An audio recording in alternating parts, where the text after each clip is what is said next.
imagine you're standing right in the middle of a major city, right? Okay. And a massive, like, 8.0 magnitude earthquake just hits. Wow. Yeah. The ground should be splitting, car alarms should be blaring, people should just be in absolute panic. Right. Total chaos. But then you look over at the city's official seismograph, the machine meant to measure the tremors. Yeah. And the needle isn't even twitching. I mean, it is completely flat. Which is crazy to even picture. Right. But that is exactly the kind of surreal disconnect we witnessed this past week in the global economy. It really is. It's a profound disconnect. Because a massive new global tax was just dropped on the market, and importers literally sprinted to the courthouse on the exact same day to file lawsuits. But Wall Street just blinked. Exactly. So welcome to the Deep Dive. I'm your host, and joining me as always is our resident policy expert. Great to be here. So our mission today, for you listening, is to decode this third wave of the Trump administration's import taxes, which just landed, this past week. Yeah, and we have a really thick stack of sources in front of us for this one. We really do.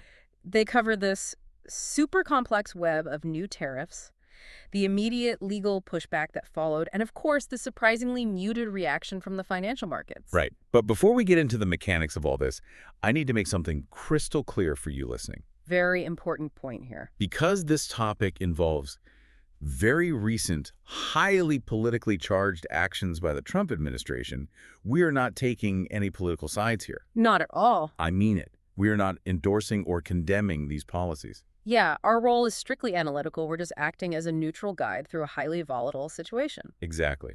We're going to break down the economic mechanics, the legal arguments, and just the raw data provided in our sources. Just to help you understand what is actually happening on the ground, minus the political spin. Minus the spin, yeah. Okay, let's unpack this. Where do we start?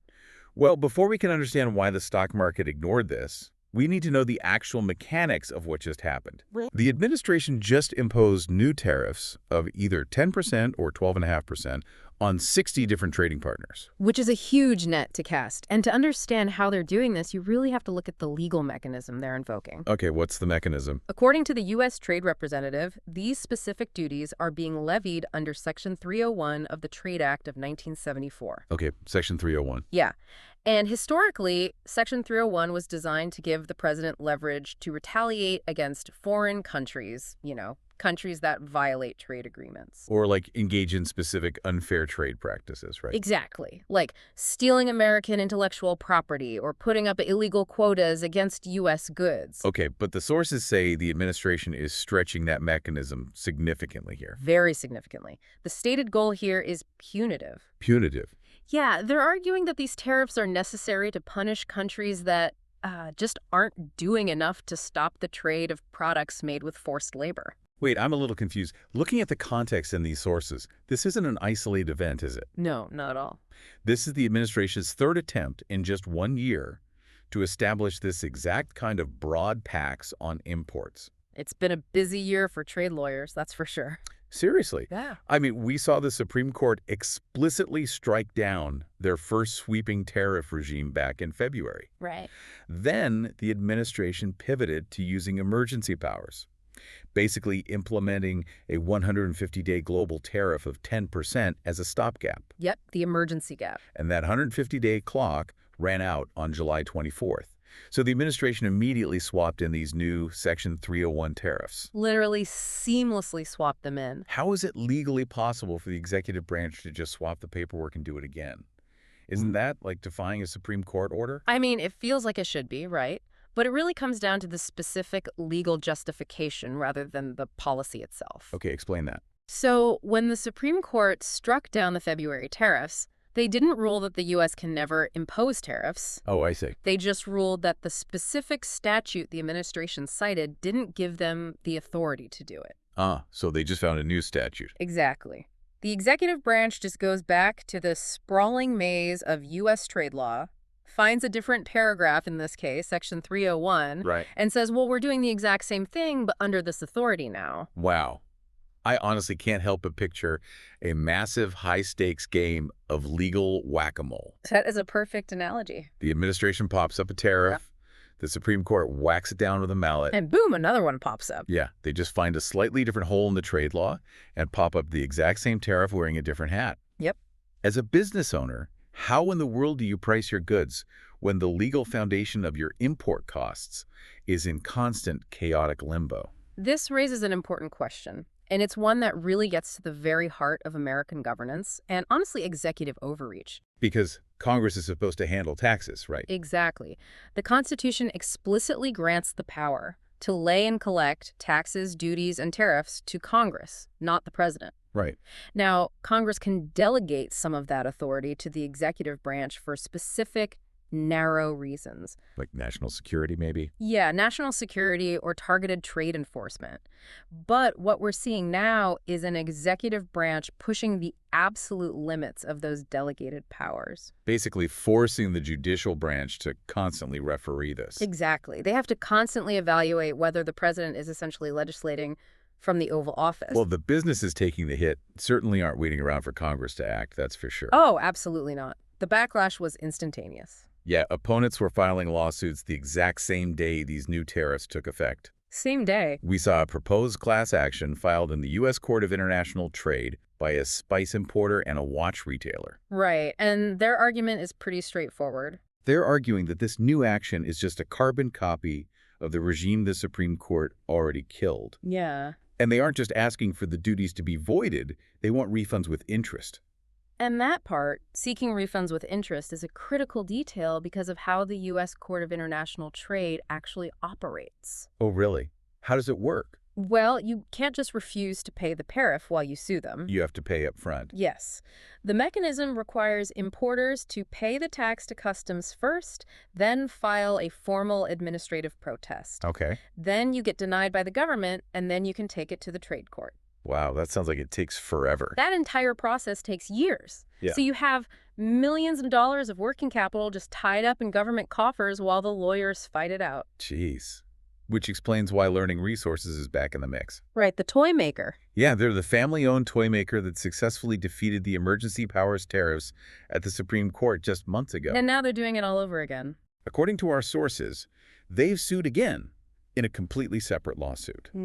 I mean, they just fought this battle, won, and are being forced to start from scratch. It's exhausting for these companies. But, the broad 10 and 12.5% tariffs are really only half the story here. Right, because there are the targeted ones, too. Exactly. The administration is simultaneously deploying highly specific, targeted tariffs, creating a system that is just sprawling and constantly shifting. Yeah, it's very complex. For instance, right now, there's an ongoing 25% tariff on goods from Brazil. Alongside a looming threat of a massive 50% tariff on Canadian products. 50%, that's huge. It is. But importantly, that Canadian tariff isn't set to go into effect until August 19th. The administration is essentially leaving a window open. Ah, so that August 19th deadline is a ticking clock, giving negotiators from both the U.S. and Canada time to get in a room and diffuse the dispute. Exactly, it's a pressure tactic.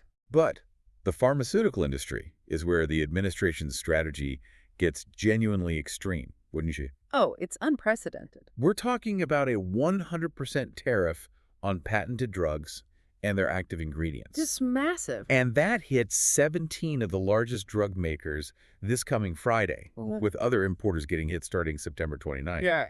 I mean, a 100% tariff literally doubles the import cost of life-saving medications. The scope of that is massive, but the mechanics of who actually pays it is where the real policy objective is hidden. Okay, here's where it gets really interesting. You read 100% tariff on drugs, and you naturally think, well, the borders are shut. Yeah, you think nothing is getting through. But there's a labyrinth of exemptions built into this policy. A total maze. For one, generic drugs are completely exempt. Right. Furthermore, companies that have struck specific pricing deals or onshoring deals with the administration, they get reduced rates, or they avoid the tariff entirely. Which is the key to this whole thing. So, based on these sources, I have to push back on this popular concept of a tariff wall. Oh, yeah. The wall analogy doesn't really hold up here. We hear that phrase thrown around all the time, right? But this doesn't sound like a solid wall at all. No, not at all. It sounds a lot more like a custom-built toll booth. And the toll you pay entirely depends on who you know, what industry you're in, or what backroom deal you've managed to cut with the executive branch. A custom-built toll booth is exactly how this operates in practice. It's wild. The administration isn't simply looking to collect tax revenue to fund the government here. No. No, they are weaponizing these massive tariffs to force corporate and international behavior. It was all about leverage. Pure leverage. Right. The 50% threat on Canada. That's pure leverage to force a favorable trade negotiation before that August 19th deadline. Okay, that makes sense. And the 100% threat on patented drugs is leverage to drag pharmaceutical executives into closed-door meetings at the U.S. Trade Representative's office. The administration basically says, hey, commit $1 billion to build a manufacturing facility in Ohio, and we'll grant you a waiver. Ah, so the exemptions are the reward for compliance. Exactly. But the result of this strategy is a regime so complex, so full of arbitrary loopholes and moving parts, that our sources note economists are just struggling to make sense of it. It's a nightmare for them. Yeah, calculating the average effective tariff rate on all U.S. imports has become, to quote the source, fiendishly difficult. Because economists are no longer just tracking, statutory tax rates. Yes. They're trying to quantify corporate lobbying and totally unpredictable deal-making. Which you can't just put into a simple formula. Exactly. If a major pharmaceutical company quietly secures a last-minute exemption on $3 billion worth of imported ingredients on a Thursday. The overall effective tariff rate for the entire country drops on Friday. Yes, just like that. So what does this all mean? We started this deep dive talking about an earthquake and a seismograph that just didn't twitch. Right, the macro shrug. Given this totally chaotic legal environment, the massive 100% rates hanging over drug companies, the threats to Canada, you would expect the broader economy to be in full-blown panic mode. Oh, absolutely. Instead, financial markets completely shrugged off this latest tariff news. It really is wild when you compare that to last year. What happened last year again? Last year, the markets were absolutely convulsed by the import tax regime enacted on what was dubbed Liberation Day. Oh, right, Liberation Day. There was massive volatility, supply chains just froze up, and investors totally panicked. But not this time. No. Now, the markets have become completely inured to the concept of trade wars. The shock value has simply worn off for Wall Street. It's fatigue, sure, but the sources say it also comes down to the math of inflation. Yeah, the math is a big part of it. Economists in our sources are pointing out that because these new 10 to 12.5% rates are essentially just replacing the expired 10% emergency rates, the worst of the inflationary shock might actually be behind us. Right. Think about it. If a product was carrying a 10% tariff penalty last month, and it carries a roughly identical penalty this month under a different legal citation. The price on the retail shelf doesn't change. Exactly. The market already absorbed and priced in that premium. Okay.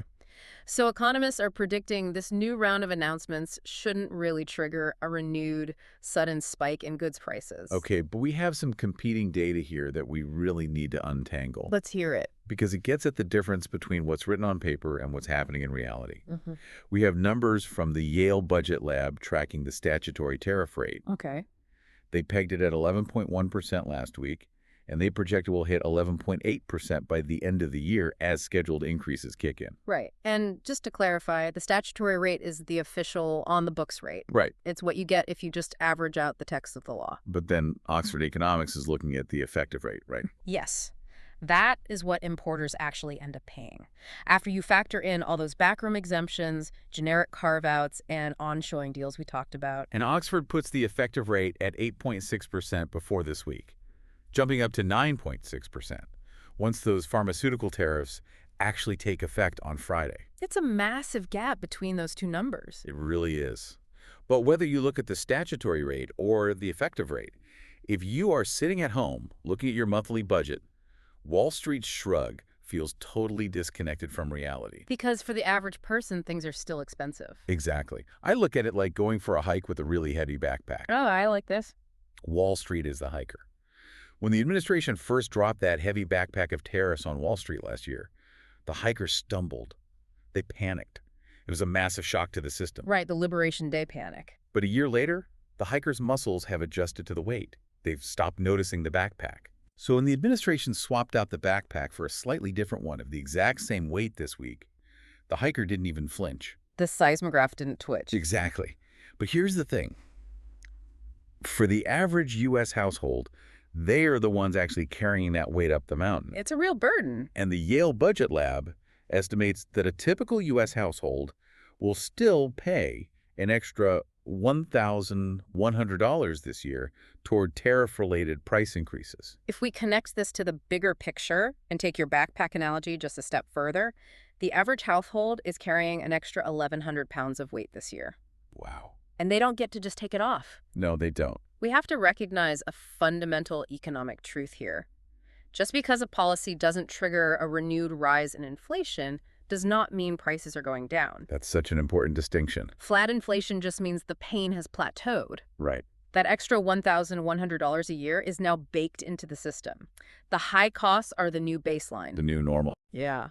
And as our sources point out, these repeated legal workarounds and ongoing threats serve as a loud reminder that this trade friction will act as a persistent drag on economic growth for quite some time. Yeah, I mean, you can't just slap a chaotic, ever-changing global tax system on the supply chain and expect the economic engine to run as efficiently as it did before. You really can't. And that brings us to the ultimate resolution, which really lies in the legal battle we discussed earlier. Right back to the courts. The experts cited in our source material are very clear on their interpretation of the law here. Extremely clear. They view this entire maneuver, using Section 301 to enact sweeping global taxes as a textbook case of presidential overreach. The consensus among the legal analysts and the sources is that Congress simply did not delegate this breadth of authority to the president in 1974. Yeah. The executive branch cannot constitutionally seize that much of Congress's taxing power. So what happens next? Well, if and when these new tariffs are fully challenged and make their way up to the Supreme Court, they are highly likely to be overturned. Just like the earlier ones were in February. Exactly. The courts are likely to say, once again, you just don't have the power to do this. But as we talked about with the Court of International Trade, it takes years to get that final ruling. Right, which leaves us with a truly fascinating and honestly somewhat troubling paradox. Yeah. Let's assume the Supreme Court eventually strikes these down. During the months or years it takes for a case to work its way through the system, these tariffs are actively in place. They are the law of the land in the meantime. The pharmaceutical companies are still facing that 100% tariff on patented drugs today, unless they strike a deal to move their factories back to the U.S. Right, and if the executive branch can repeatedly impose massive, economy-altering taxes that take the judicial branch years to strike down. Does the ultimate legality even matter in the long run? That's the million-dollar question. Because by the time the Supreme Court issues a ruling, a pharmaceutical giant might have already spent $2 billion building a new manufacturing plant in Ohio to avoid the tariff. Wow. And you can't unbuild a factory just because a judge later decides the leverage used to build it was illegal. No, you can't. The company has already changed its behavior, rewired its supply chain, and hired a domestic workforce. The damage, or the goal, depending on how you look at it, is already done. That is a heavy thought to sit with. I mean, has the mere temporary implementation of these legally dubious tariffs permanently rewired the way global trade operates? It really makes you wonder. If the administration's goal was to force manufacturing back to the U.S., and they achieve that goal while the lawsuits are pending, they essentially win the war, even if they eventually lose the court battle. They get exactly what they wanted. We started out looking at an earthquake where the seismograph didn't twitch, wondering how Wall Street could just ignore the tremors of this massive new tax. But maybe Wall Street isn't ignoring it at all. Maybe they just realized that the real story isn't the sudden shock of the earthquake anymore. It's the aftermath. Right. The real story is how the landscape is quietly, permanently shifting under our feet, all while we wait for the courts to tell us if the earthquake was even legal in the first place. Very well said. Well, thank you for joining us on this deep dive. Keep questioning the ground you walk on, and we will catch you next time.